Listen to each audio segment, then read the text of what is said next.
যাবৎকালের বাংলা ভাষার যাবৎকালের যে যারা জনপ্রিয় লেখক ছিলেন তাদের মধ্যে একজন বা অন্যতম প্রধানই বলবো যে হুমায়ুন আহমেদ।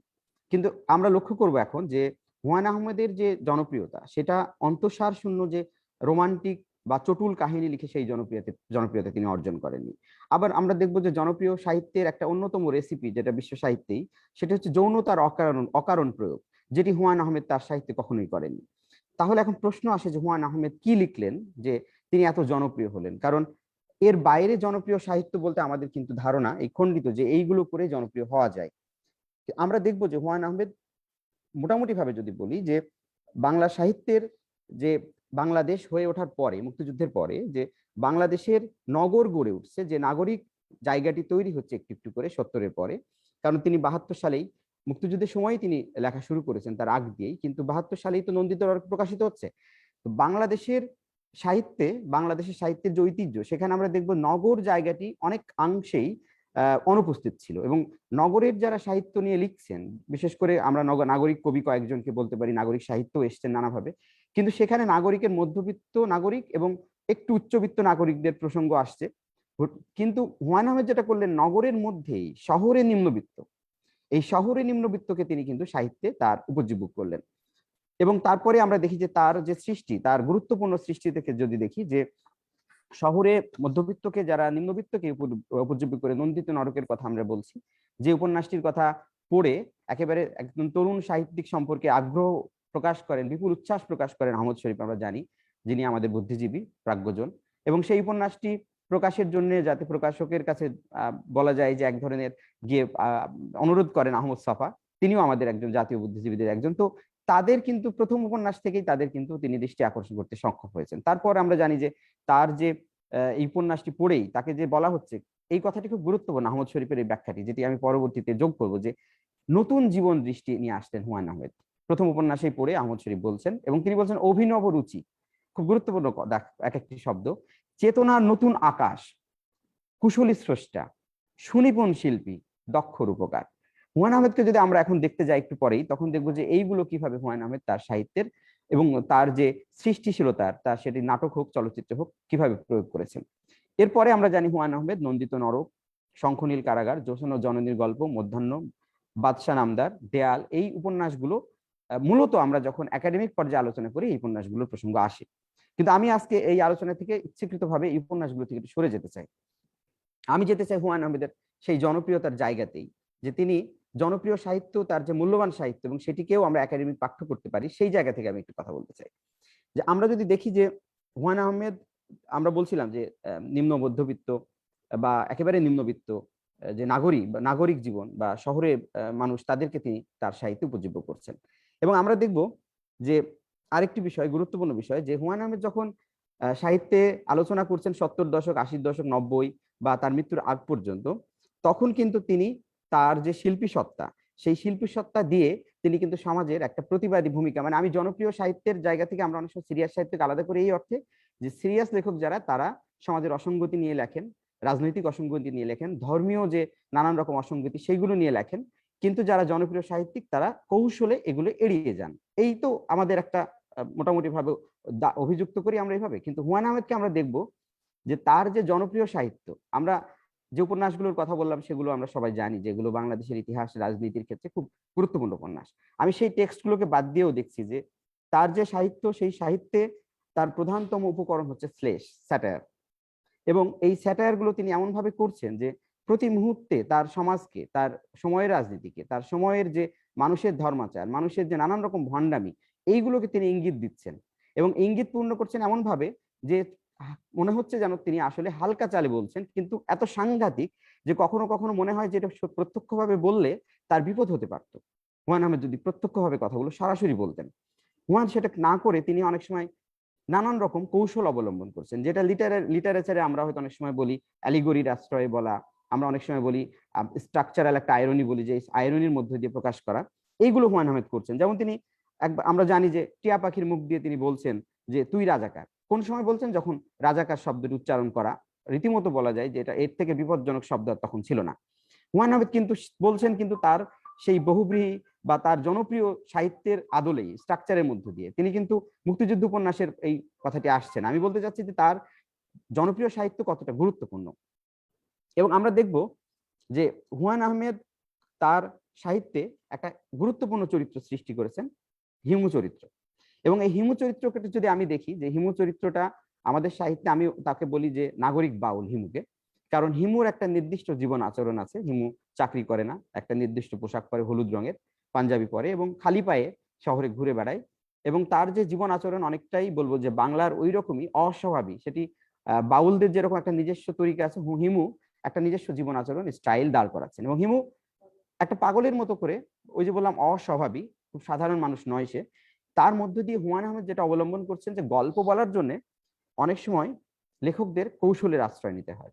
খুব স্ট্রেট ওয়েতে অনেক সময় খুব কঠিন রূঢ় বাস্তবতার গল্প বললে সেই গল্পটির একাডেমিক পাঠ্য হতে পারে বটে, কিন্তু টার্গেটটিরা সবসময় থাকে যে তরুণদেরকে জাগ্রত করা, নতুনদেরকে জাগ্রত করা, যা সাহিত্যের পাঠক না, যারা এই ধরনের একটু অন্যভাবে লিখলে তারা পড়তে পারেন, সেই সম্ভাব্য পাঠক শ্রেণীকে করা। তার কিন্তু তাদেরকে তিনি কি পড়াচ্ছেন, যেটা ইলিয়াস পড়াচ্ছেন, যেটা হাসান আজিজুল হক পড়াচ্ছেন, যেটা সেলিনা হোসেন পড়াচ্ছেন, যারা বাংলাদেশের ইতিহাস ঐতিহ্য পড়াচ্ছেন, সেইভাবেই কিন্তু হুমায়ুন আহমেদ পড়াচ্ছেন, কিন্তু তার পাঠক শ্রেণীটাকে তিনি আলাদা করে চিহ্নিত করছেন।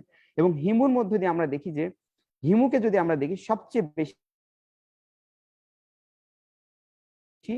স্যাটায়ার করে হিমু। বাংলা সাহিত্যে হিমুর মতো চরিত্র পাওয়া, চরিত্রটি প্রতিটা মুহূর্তে প্রত্যেকের সমাজের নানান রকম যে স্তর, সমাজের প্রশাসন, সমাজের যারা প্রভাবশালী ব্যক্তি, এবং কি পারিবারিক পরিবারের মধ্যেও যিনি প্রভাবশালী, প্রত্যেককে তিনি কিন্তু নানান ভাবে ব্যঙ্গ করছেন। এবং এই হিমুকে আমরা দেখবো যে সোজাভাবে বাঁধা যাচ্ছে না। সে কখনো মনে হচ্ছে তার একটা সুপার পাওয়ার আছে, অনেকেই মনে করে তার আশেপাশে যে তার ভিতরে একটা শক্তি আছে, কারণ হিমু ভবিষ্যৎ দেখতে পায়, কারো কারো ধারণা।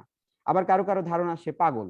তো এই হিমুকে অবলম্বন করে যে সাহিত্যের একটি ভাষ্য তৈরি করলেন হুমায়ুন আহমেদ, যে কারণে হুমায়ুন আহমেদকে অনেকেই বলেন যে হিমু না লিখলে হুমায়ুন আহমেদ বোধহয় আরো অনেক নন্দিত নরকে লিখতে পারতেন। কিন্তু হিমু কিন্তু বাংলা ভাষায় একজনই লিখেছেন।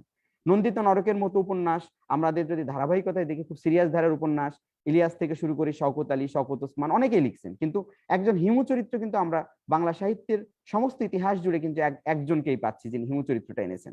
এবং নতুন ভাবে বলার একটি দৃষ্টিভঙ্গি তিনি সাহিত্য উন্মোচন করেছেন, যেটি তরুণরা সেইভাবে কিন্তু বলার সুযোগ তৈরি হচ্ছে। ফলে এই জায়গাটিতে আমি হুমায়ুন আহমেদকে আমি ভীষণভাবে স্মরণ করতে চাই, যে তার যে অ্যাক্টিভিজমের জায়গা, সেই অ্যাক্টিভিজমটা তিনি প্রকাশ করছেন শিল্পের মধ্য দিয়ে, প্রত্যক্ষভাবে নয়। এবং এর একটা সুবিধা আছে, যেমন আমি তার যদি একটা সাহিত্যের উদাহরণ দিয়ে যাই, তার একটি গল্পের উদাহরণ দিয়ে, আমরা বিশ্বের একটি খ্যাতিমান সাহিত্যের মধ্যে পড়ে ক্লাসিক জর্জ অরওয়েলের অ্যানিমাল ফার্ম, আমরা সকলেই পড়াই, এই জন্য এই কথাটি প্রসঙ্গটি আনছি। যে অ্যানিমাল ফার্ম যখন আমরা পড়ি, তখন আমরা দেখি যে এর অনেকগুলো রিডিং ইউটিলিটি তৈরি হয়, যে তরুণরা পড়ে তাকে ফেবল হিসেবে, কিশোররা সেটি তার তার যে অ্যালিগরি, তার যে ঘটনার মধ্যে দিয়ে অন্য একটা ইতিহাস তুলে ধরছেন ওরওয়েল, সেটা তাদের না জানলেও চলে। আবার আমরা দেখি যে যখন ভিতর থেকে আমরা গল্পটি পড়ি, তখন দেখি যে জর্জ অরওয়েল যদি প্রকৃত চরিত্র দিয়ে তার যে সমাজতন্ত্রের যে আরেকটি রূপ চিহ্নিত করলেন অরওয়েল, তাহলে সেইভাবে উপন্যাসটি উপন্যাস হয়ে উঠতো না। কিন্তু জর্জ অরওয়েল যখন প্রতীকী অ্যানিমাল চরিত্রের মধ্যে দিয়ে সেটি উপস্থাপন করেন, তখন সেটি সমকালীন নয়, একেবারে চিরকালীন সাহিত্য হয়ে ওঠে, এবং সেটি স্থানিক নয়, বৈশ্বিক সাহিত্য হয়ে ওঠে। আমি সেইখান থেকে একটা উদাহরণ দিচ্ছি হুমায়ুন আহমেদ কিভাবে কাজটি করছেন। যে তার পলিটিক্যাল স্যাটায়ারের জায়গায় যদি যাই, মন্ত্রীর হেলিকপ্টার, আমি হুমায়ুন আহমেদের এই ধরনের অনেকগুলো গল্প আছে, এই গল্পটি আনছি কারণ এটি তার বলবো যে সর্বাধিক পঠিত গল্পের একটি। যে আমরা দেখছি যে সেখানে একজন মন্ত্রী গ্রামে যাবেন, এবং তিনি তার লোকাল যে তার অঞ্চল, সেই অঞ্চলে যখন তিনি যাবেন, তিনি একটা বিপুল আয়োজন করতে চাচ্ছেন। আয়োজনটা কিরকম, যে সেখানে হেলিকপ্টারে যাবেন, সেখানে গিয়ে নানান রকম কাজ করবেন, মসজিদ উদ্বোধন করবেন, তারপর শেষে আসার সময় তিনি একজন অসুস্থ রোগীকে নিয়ে আসবেন ঢাকাতে চিকিৎসার জন্য। তো এই সমস্ত তিনি করছেন অ্যাটেনশন সিকার হিসেবে। তিনি একটি একটি গুরুত্বপূর্ণ জায়গা, যেটি আমাদের দেখাচ্ছেন যে স্ট্রাকচারের মধ্য দিয়ে একজন প্রতিনিধি, যিনি সমাজ পরিবর্তন করবেন, যার কাছে জনগণের কমিটমেন্ট আছে, তিনি জনগণের অনুভূতি নিয়ে কিভাবে খেলা করছেন, এবং সব শেষে যে পরিণতি হচ্ছে সেটিও আপাত হাস্যকর, কিন্তু তার মধ্য দিয়ে আমাদের দেখানো যাচ্ছে সমাজের যে রাজনৈতিক যে আমাদের কাঠামো গড়ে উঠছে, সেই কাঠামো কিন্তু হুমায়ুন আহমেদ চরমভাবে, সাংঘাতিকভাবে কিন্তু তিনি স্যাটায়ার করলেন। এই স্যাটায়ারটা আমরা কিন্তু হুমায়ুন আহমেদের কাছ থেকে পাচ্ছি বলে অনেক সময় আমরা গণ্য করি নাই, কারণ আমরা তাকে জনপ্রিয় সাহিত্যিক বলে অনেক সময় তার এই কন্টেন্ট গুলোকে দূরে সরিয়ে রাখছি, আমরা কখনোই আমাদের আলোচ্য সূচিতে আনি নাই তাকে। কিন্তু আমরা যদি প্রত্যেকটা মুহূর্তে দেখি যেভাবে হুমায়ুন আহমেদ তার যে স্যাটায়ার মধ্য দিয়ে তিনি একটি গল্প বলছেন বটে, এবং সেটি আপাতভাবে হাস্যকর মনে হচ্ছে, কারণ আসলেই যদি আমরা দেখি যে বাস্তবতাটা আমাদের কাছে যদি দেখি, আমরা যে সমাজ বাস্তবতার মধ্যে বাস করি প্রতিটি মুহূর্তে আসলে হাস্যকর। আমরা কি এইভাবে আমাদের সমাজটাকে সাজাতে চেয়েছিলাম? এই প্রশ্নগুলো যদি করি তাহলে আমাদের কাছে কিন্তু মনে হবে যে আসলে আমরা যে সমাজে বাস করি সেটি কোনো আদর্শিক সমাজ না, সেটি অ্যাপারেন্টলি বলবো যে আমাদের কাছে একটা হাস্যকর সমাজে বাস করি। সেই সমাজটাই হুমায়ুন আহমেদ যখন তার ভাষা দিয়ে তুলে আনছেন, যখন তিনি কিছুগুলো চরিত্র তৈরি করছেন অস্বাভাবিক, যারা আপাতভাবে মনে হতে পারে পাগল, কারণ যারা স্বাভাবিক চরিত্র তারা সমাজের সঙ্গতি নিয়ে প্রশ্ন তুলছে না। আমরা খুব স্পষ্টভাবে দেখছি যারা স্বাভাবিক চরিত্র তারা সুবিধাবাদী চরিত্র হয়ে উঠছেন সমাজে, এবং তারা নানাভাবে সমাজের কাঠামোর মধ্যে দিয়ে নেতৃত্ব দিচ্ছেন। তাহলে হুমায়ুন আহমেদকে এই জন্যই একজন অস্বাভাবিক চরিত্র তৈরি করতে হচ্ছে, মিসির আলী বা আমাদের হিমুর মতো করে বা শুভ্রর মতো করে, যারা সমাজকে অন্যভাবে দেখার চেষ্টা করছেন। এরপরে আমরা যদি দেখি যে হুমায়ুন আহমেদের এই চরিত্রের বাইরে থেকে হিমুর বাইরে থেকে যদি আমরা দেখি যে হিমু চরিত্রের মধ্যে দিয়ে হুমায়ুন আহমেদ বাংলা সাহিত্যে একটা নতুন ধরনের চরিত্র তৈরি করলেন। কারণ আমরা জানি যে গোয়েন্দা চরিত্রগুলো আমরা যদি দেখি শার্লক হোমসের থেকে শুরু করে সাধারণত গোয়েন্দা চরিত্রগুলো খুব জনপ্রিয় হয়ে ওঠে বিশ্বে, কিন্তু হিমু কোনো গোয়েন্দা চরিত্র নয়। অনুরূপ ভাবে মিসির আলীকেও যদি দেখি, এটাও তার একটা সৃষ্টির নিপুণ সৃষ্টি যে মিসির আলী ঠিক হিমুর একটা বিপরীত চরিত্র, যেখানে হিমু আমরা দেখি যে যুক্তি নির্ভর না, হিমু আবেগ দিয়ে চলে অনেক সময় মনে হয়, এবং হিমুর কাছে যুক্তি, তথাকথিত শিক্ষা, এগুলো হিমুর কাছে কখনোই প্রধান বিষয় না। অনুরূপভাবে আমরা দেখি মিসির আলী বিপরীতভাবে যুক্তিপ্রবণ মানুষ এবং একটা বৈজ্ঞানিক মানসিকতা তার মধ্যে আছে, এবং মিসির আলীর মধ্য দিয়ে হুমায়ুন আহমেদ তখন সমাজের আরেকটি স্তরে যাচ্ছেন। একটি হলো আপাত কাঠামো, যেটি হিমুকে তিনি রাখছেন একেবারে বাহ্যিক কাঠামো, আবার তিনি অন্তর্বয়ানে যাচ্ছেন মিসির আলীকে দিয়ে। এবং আমরা দেখি হুমায়ুন আহমেদের সঙ্গে ঢাকা বিশ্ববিদ্যালয়ের একটা সম্পর্ক ছিল, আমরা জানি যে তিনি ছাত্র এবং শিক্ষক হিসেবে। এই মিসির আলী ঢাকা বিশ্ববিদ্যালয়ের শিক্ষক, হিমু ঢাকা বিশ্ববিদ্যালয়ের ভর্তি হয়েছেন। তিনি হয়তো আমাদের যে হিমুকে আমরা পাই তার পড়াশোনা তখন শেষ হয়নি। এই পুরো নগরটাকে হুমায়ুন আহমেদ এই কতগুলো চরিত্রের মধ্য দিয়ে তিনি তৈরি করছেন। এবং এরপরে যদি আমরা দেখি যে মিসির আলীকে তিনি বলছেন, আমরা পরিষ্কারভাবে তার ফিলসফিটা পেয়ে যাচ্ছি। তিনি বলছেন যে মিসির আলী এমন একজন মানুষ যিনি দেখার চেষ্টা করেন চোখ বন্ধ করে, যে পৃথিবীতে চোখ খুলেই কেউ দেখে না, সেখানে চোখ বন্ধ করে দেখার এক আশ্চর্য ফলবতী শ্রেষ্ঠা। আবার বলছেন তিনি অন্যত্র, মিসির আলী একজন মানুষ যার কাছে প্রকৃতির নিয়ম শৃঙ্খলা বড় কথা, রহস্যময়তার অস্পষ্ট জগৎ যিনি স্বীকার করেন না। এই যে মিসির আলী সম্পর্কে দিয়ে তিনি বলতে গিয়ে তিনি কিন্তু তার ফিলসফিটা, হুমায়ুন আহমেদ কিন্তু তার ফিলসফিটা তুলে ধরছেন যে তিনি চোখ বন্ধ করে সমাজকে দেখছেন। সেই চোখ বন্ধটা কেমন? তিনি আপাত রিয়ালিটিটাকে তিনি ভিতর থেকে ছোট ছোট ঘটনার মধ্য দিয়ে তিনি অন্তর্বয়ান তৈরি করছেন ঘটনা। ফলে তার যে গল্প সেটা জমজমাট গল্প না, ছোট্ট ছোট্ট অনুষঙ্গ ধরে তার গল্পগুলো এগোচ্ছে। সেটা কিভাবে আমরা একটি দুটি যে ছোট গল্পে আমি সুযোগ পাই একটু দেখানোর চেষ্টা করব। যদিও আমার ধারণা যে হুমায়ুন আহমেদ এখানে আমাদের সবার কাছেই এই সাহিত্যগুলো পঠিত। হুমায়ুন আহমেদের যেটা সবচেয়ে অনালোচিত কিন্তু সবচেয়ে শক্তিশালী দিক, যেটা আমি ধারণা যে আমাদের সঙ্গে কথা সাহিত্যিক আনিসুল হক যুক্ত আছেন, তিনিও স্বীকার করবেন, কথা সাহিত্যিক সেলিনা হোসেন তার লেখাতে তার সাক্ষাৎকারে হুমায়ুন আহমেদ প্রসঙ্গে এই কথাগুলো বলেছেন যে হুমায়ুন আহমেদের সবচেয়ে শক্তিশালী দিক হলো ছোট গল্পকার হুমায়ুন আহমেদ, যেটি তার বলবো যে সবচেয়ে অনালোচিত।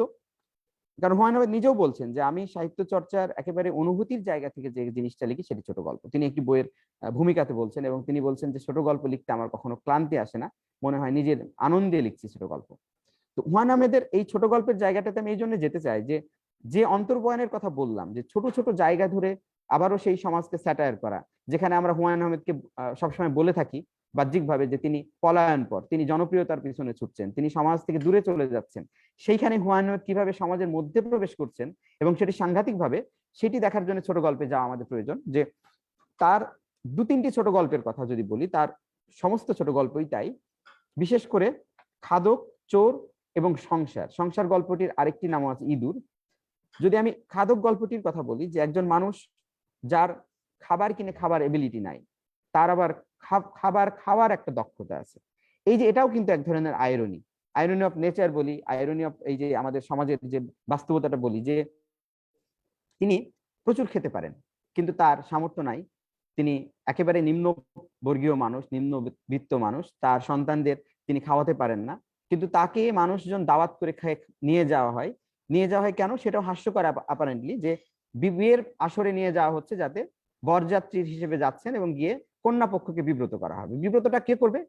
কন্যা পক্ষের পরিবার, কন্যার বর পক্ষের পরিবার।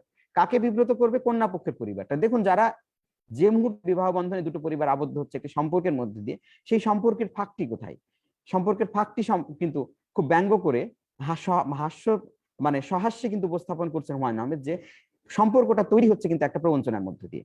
এরপরে আমরা দেখি একটি লোক সেই খাদককে আমন্ত্রণ জানাচ্ছে যে তাকে খাবারের একটা প্রতিযোগিতার আয়োজন করবে এবং সে সারা রাত ধরে খাবে।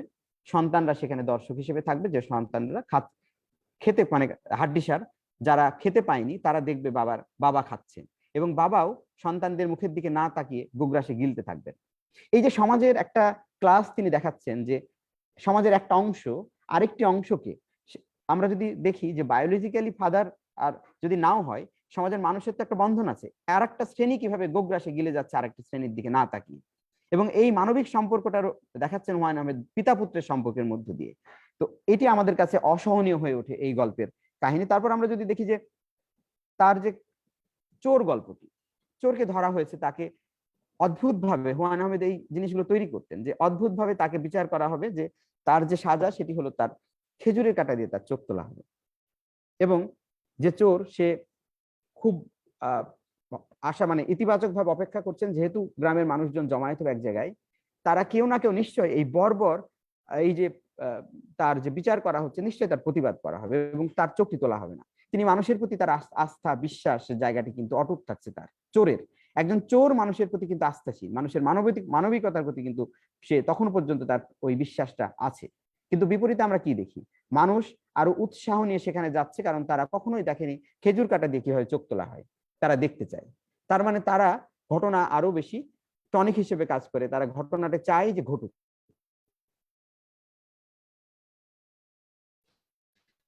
এই যে বৃহত্তর জনগোষ্ঠীর অনুভূতি আজটাকে দেখাচ্ছেন, ওই যে বললাম অন্তর্বয়ান, একজন সমষ্টিটা কোনটা, এই সমষ্টি কিন্তু সমাজে আমরা দেখি যে গণপিটুনিতে আমরা কিছুদিন আগেও দেখেছি যে একজন মাকে নিজের সন্তানকেই তিনি আনতে গেছিলেন স্কুলে, তাকে ছেলে ধরা বলে কিভাবে পিটিয়ে মা হত্যা করা হয়েছে, এবং জনগণই কিন্তু অনেক সময় আমরা বলি যে গ্রহণ করে, আমরা আবার সেটা বিপরীতে দেখি যে মানুষ যখন একসঙ্গে হয় সমবেত হয় তখন কিন্তু সমবেত যে মানুষ তারা যদি ভুল সিদ্ধান্ত গ্রহণ করে সেটি কতটা সাংঘাতিক কতটা মর্মান্তিক হতে পারে।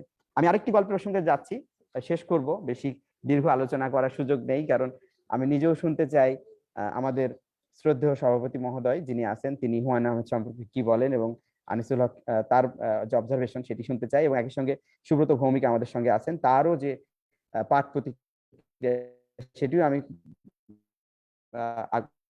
আগ্রহ নিয়ে শুনবো। তার আগে আমি শেষ করার আগে আর তিনটি জায়গা বলতে চাই, আর একটি গল্পের কথা বলতে চাই, সংসার সঞ্চিত হয়েছে। আমরা জানি যে বাংলা সাহিত্যে বিখ্যাত ইঁদুর নামে একটি গল্প আছে, সেটি হলো সোমেন চন্দ্রের ইঁদুর। বাংলা সাহিত্য বলতে বিশ্ব সাহিত্যেই যদি আমরা প্রতীকী এই ধরনের গল্প দেখি, সোমেন চন্দ্রের এই গল্পটিকে আমরা অনেক বেশি এগিয়ে রাখবো। সোমেন চন্দ্রের এই গল্প দ্বারাই এবং সোমেন চন্দ্রের টোটাল সাহিত্য দ্বারাই কিন্তু অনুপ্রাণিত হয়েছিলেন হুমায়ুন আহমেদ, তার সাক্ষাৎকারে তিনি সে কথা বলেছেন।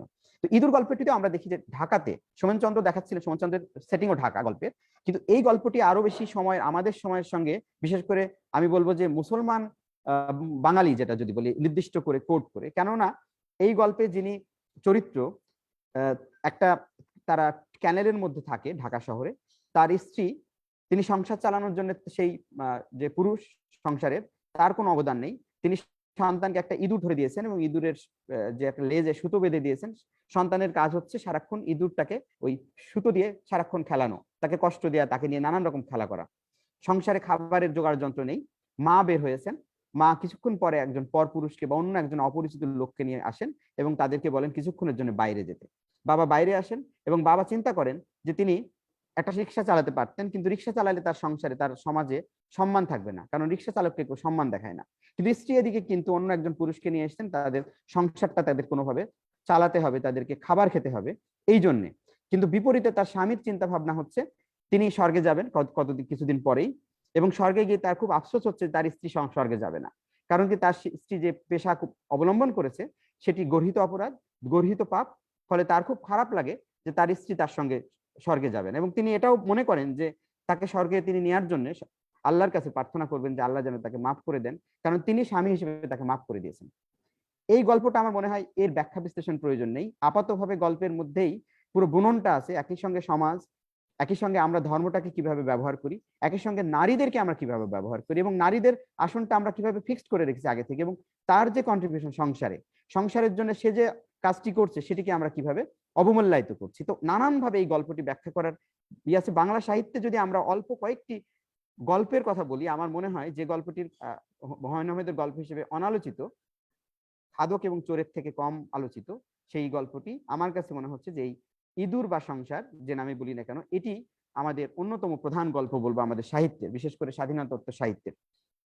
এরপরে আমি যদি একটু দ্রুত টেনে যাই আমার আলোচনা, যে হুমায়ুন আহমেদের সাহিত্যে আরেকটি গুরুত্বপূর্ণ প্রসঙ্গ, যেটি হুমায়ুন আহমেদের উপন্যাস, গল্প এবং নাটক, চলচ্চিত্র সবখানেই খুব প্রচন্ডভাবে দৃশ্যত, সেটি হলো মুক্তিযুদ্ধ। কারণ আমরা জানি যদি হুমায়ুন আহমেদকে রাইটার হুমায়ুন আহমেদ বলি, তিনি এক ধরনের মুক্তিযুদ্ধের প্রোডাক্ট বা সৃষ্টি বলবো। যুদ্ধের মধ্য দিয়েই তিনি তার যুদ্ধের সময় তাদের যে পারিবারিক ভোগান্তি, ব্যক্তিগত ভোগান্তি, সেটি আমাদের অনেকেরই জানা। এবং তারপরে হুমায়ুন আহমেদের যে অবদান, আমরা বললাম যে জলিল সাহেবের পিটিশনের কথা গল্পের মধ্যে যদি বলি, যে কিভাবে তখন জলিল সাহেব তার একজন শহীদ পিতা, যার সন্তানরা মুক্তিযুদ্ধে মারা গেছেন, তিনি কিভাবে পিটিশন আদায় করে বেড়াচ্ছেন এবং তিনি যুদ্ধপারীদের বিচারের কথা বলছেন সেই সময়, যে তিনি এবং আমাদের যে ৩০ লক্ষ শহীদ, তাদের মর্যাদার প্রতিষ্ঠার কথা বলছেন জলিল সাহেব। তারপরে যদি দেখি, আমরা বলছিলাম যে টিয়া পাখির মুখ দিয়ে সেই রাজাকারকে গালি হিসেবে চিহ্নিত করা, এবং তারপর অসংখ্য গল্প তিনি লিখেছেন, পাপ, শীত, ১৯৭১-এর মতো অনেকগুলো গল্প হুমায়ুন আহমেদ লিখেছেন মুক্তিযুদ্ধকে নিয়ে। সবশেষে যদি হুমায়ুন আহমেদের বৈশিষ্ট্য নিয়ে দু তিনটি কথা বলি, যে হুমায়ুন আহমেদের এতক্ষণ আমার মূল ব্যাপারটি ছিল যে তার দেখার দৃষ্টিভঙ্গিটা খুব সূক্ষ্ম, তিনি সূক্ষ্ম করেন এবং তিনি বুঝতে পারেন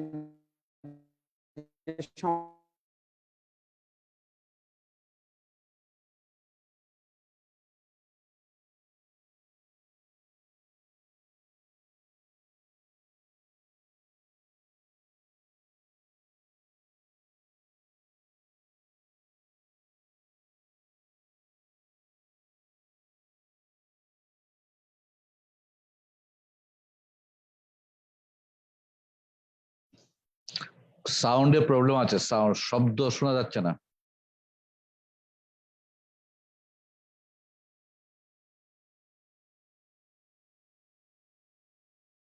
হুমায়ুন আহমেদের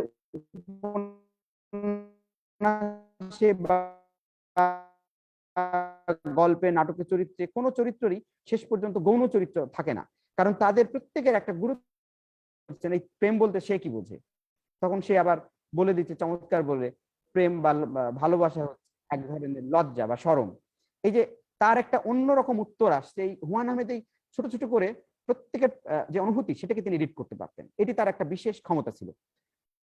এবং এরপরে যদি দেখি তার ভাষাগত ঐতিহ্য, হুমায়ুন আহমেদের বাংলাদেশের সাহিত্যের যে ভাষাগত ঐতিহ্য আমরা যদি দেখি, যে ৭০-৮০ দশক পর্যন্ত, সেখানে হুমায়ুন আহমেদ পরিষ্কারভাবে আলাদা হচ্ছেন এমন একটা সময়, যে তিনি জহির রায়হানের সঙ্গে আমরা তার কিছুটা তুলনা করতে পারি, যে তিনি খুব ছোট ছোট বাক্যে গল্পটি লিখতেন, তার ভাষা কঠিন হতো না। কারণ তার কঠিন হতো না, সুবিধা ছিল একটি, যে তার কন্টেন্ট কিন্তু কঠিন। আমরা আপাতভাবে মনে হবে কন্টেন্টটা খুব সরল সহজ, তা কিন্তু না। কন্টেন্ট যখন কঠিন হয়, কন্টেন্টটা যখন মানুষকে বেশি করে আঘাত করার জন্য লেখা হয়, তখন কিন্তু তাকে ভাষাটাকে ওইভাবে অবলম্বন করতে হয়, ভাষাটা যাতে মসৃণ হয়। আবার কখনো কখনো সাহিত্যে বিপরীত হয়, যে কন্টেন্টটা মুখ্য না, ভাষা নির্ভর কাঠামো তৈরি করা, যেটি আমরা জানি জ্যোতিপ্রকাশ দত্ত থেকে শুরু করে আমরা কখনো শহীদুল জহিরে পাই, যে ভাষা নির্ভর সাহিত্যের কাঠামো। কিন্তু হুমায়ুন আহমেদ যেটা করলেন, গল্প নির্ভর সাহিত্যের কাঠামো। তিনি ভাষাটাকে জাস্ট একটা অবলম্বন হিসেবে গ্রহণ করলেন, এটি তার প্রধান অস্ত্র না। অস্ত্র তার কিন্তু ভিতরের ডায়লগ, ভিতরে ছোট্ট ছোট্ট যে গল্পটাকে তিনি আনছেন। এরপরে যদি আমরা দেখি যে তিনি তার সাহিত্যের কন্টেন্ট উপস্থাপনের ক্ষেত্রে, আমরা তার যে রাজনৈতিক বিশ্বাস, তার যে সামাজিক বিশ্বাস, এই জায়গাতে তিনি খুব সুন্দরভাবে সোমনচন্দ্র এবং আমরা যদি দেখি মানিক বন্দ্যোপাধ্যায়কে তিনি অবলম্বন করেছেন, যে তিনি সমাজের প্রত্যেকটা মানুষকে গুরুত্ব দেন। এই শ্রেণীভিত্তিক সমাজে তিনি মনে করেন যে একজন রিক্সা চালকের সমান গুরুত্ব আছে। তার উপন্যাসে নগরে যত রকম পেশা আছে, শহরে যে পেশাগুলোকে আমরা গুরুত্ব দিই না, দারোয়ান থেকে শুরু করে কাজের মানুষ যারা আমাদের সংসারে গৃহকর্তীর কাজ করেন, একই সঙ্গে যারা সমাজে নানান রকম স্ট্রাকচার, এই যে কাঠামো ভিত্তিক কাজ করেন, বিভিন্ন রকম সবাইকে তিনি কিন্তু সকলকে কিন্তু তার উপন্যাস বা সাহিত্যে চরিত্র করে তুলেছেন, এবং সেটি কখনোই গৌণ চরিত্র না। এরপর আমরা দেখি যে তার গল্প বলার কৌশলেও তিনি আদর্শ হিসেবে মেনেছেন জন স্টেইনবেকের মতো লেখকদের, এডগার অ্যালান পো মতো লেখকদের, যারা একটু হলেও গল্পটাকে ধরে রেখে শেষে একটি চমকের জন্য অপেক্ষা করেন এবং শেষ পর্যন্ত মানুষকে গিয়ে একটি চমক দিতে পছন্দ করেন। এই রীতির কারণেই মূলত তিনি, আমার ধারণা, যে তরুণদের কাছে জনপ্রিয় হয়েছেন, যারা একটু রহস্যময়তা পছন্দ করেন। বাংলা সাহিত্যের ছোট গল্পের যে বিকাশ রবীন্দ্রনাথ থেকে শুরু করে, আমরা দেখি যে গল্পটা একটু একটু করে শুরু থেকেই ছাড়তে থাকে এবং শুরু থেকেই গল্পের ইঙ্গিত পাওয়া যায় যে গল্পটি শেষে কি হতে পারে। বাংলা সাহিত্যের মোটামুটি ভাবে যে ছোট গল্পের বিন্যাস, সেখানে আমরা দেখি যে এইখানে টুইস্ট বলতে যেটা বোঝায় সেটার খুব একটা আধিক্য বাংলা ছোট গল্পে খুব একটা নেই। দু একজন ব্যতিক্রম আছেন, কিন্তু মোটা দাগে বাংলা ছোট গল্প প্রেডিক্টেবল জনরার, ধারার ছোট গল্প বাংলা ভাষায়। হুমায়ুন আহমেদ যখন ছোট গল্প বা উপন্যাস লিখতে শুরু করলেন, তখন তিনি এই জায়গা থেকে একটু সরে এসে তিনি রহস্যময়তার দিকে নিয়ে গেলেন। কন্টেন্ট এক, কিন্তু তিনি ফর্মের দিকটা থেকে একটু নিজেকে বদলে নিলেন। এই বদলে নেওয়ার কারণেই হুমায়ুন আহমেদ বাংলাদেশের সাহিত্যে, আমি বলবো যে আরেকটি নতুন আসন তৈরি করলেন তার জন্য, এবং বাংলা সাহিত্যে একটি বৈচিত্র্য, তিনি বিশেষ করে বাংলাদেশের সাহিত্যে একটি বৈচিত্র্য এনে দিলেন ঐতিহাসিকভাবেই। এবং হুমায়ুন আহমেদ এই কারণেও গুরুত্বপূর্ণ যে আমরা যখন বলি সাহিত্যের ইতিহাস যদি আজ থেকে 50 বছর পর লেখা হয়, 100 বছর পরে, সাহিত্যের ইতিহাস শুধু কন্টেন্টের ইতিহাস না, কাঠামোর ইতিহাসও। সেই দুই জায়গা থেকেই হুমায়ুন আহমেদ ভবিষ্যতে এসেও আমাদের জন্য গুরুত্বপূর্ণ লেখক হয়ে উঠবেন। আমার মনে হয় যে সাহিত্যের একটা অনুষঙ্গ ধরে মোটামুটি ভাবে হুমায়ুন আহমেদকে, আমার পঠন পাঠনকে যেভাবে দেখি হুমায়ুন আহমেদকে, পঠন পাঠন থেকে আমি চেষ্টা করলাম আমার মতো করে উপস্থাপন করতে। যারা আমাদের সঙ্গে ছিলেন, আমি এই আমাদের স্ক্রিনে নয় শুধু, আমি বলছি যারা আমাদের সঙ্গে শুনছেন এই মুহূর্তে বা পরবর্তীতে শুনবেন আর্কাইভ থেকে, তাদের সকলের প্রতি আমি শ্রদ্ধা জানাচ্ছি। এবং শুধু এইটুকু বলছি যে কোনো সাহিত্যিককে খুব মোটা দাগে স্থূল জায়গা থেকে বাতিল না করে, সাহিত্যের অনেকগুলো সম্ভাবনা আছে, আমরা সেই সম্ভাবনাগুলোর জায়গা থেকে হুমায়ুন আহমেদকে কেন, আমাদের সাহিত্যের অন্যান্য লেখককে পাঠ করব, তাতে সাহিত্য সমৃদ্ধি হবে এবং সাহিত্যের আমাদের যে গতিপথ, আমাদের যে সাহিত্যের যে ধারা, সেটি আরো। আবারও ধন্যবাদ জানাই আপনাদের সকলকে, এবং আমি শ্রদ্ধা নিবেদন করছি আমাদের শ্রদ্ধেয় সভাপতিকে, যে তিনি এতক্ষণ ধরে আমাকে সময় দিলেন, এতটা সময় কথা বলার জন্য। আপনারা সকলে ভালো থাকবেন। হুমায়ুন আহমেদের স্মৃতির প্রতি আমার শ্রদ্ধা।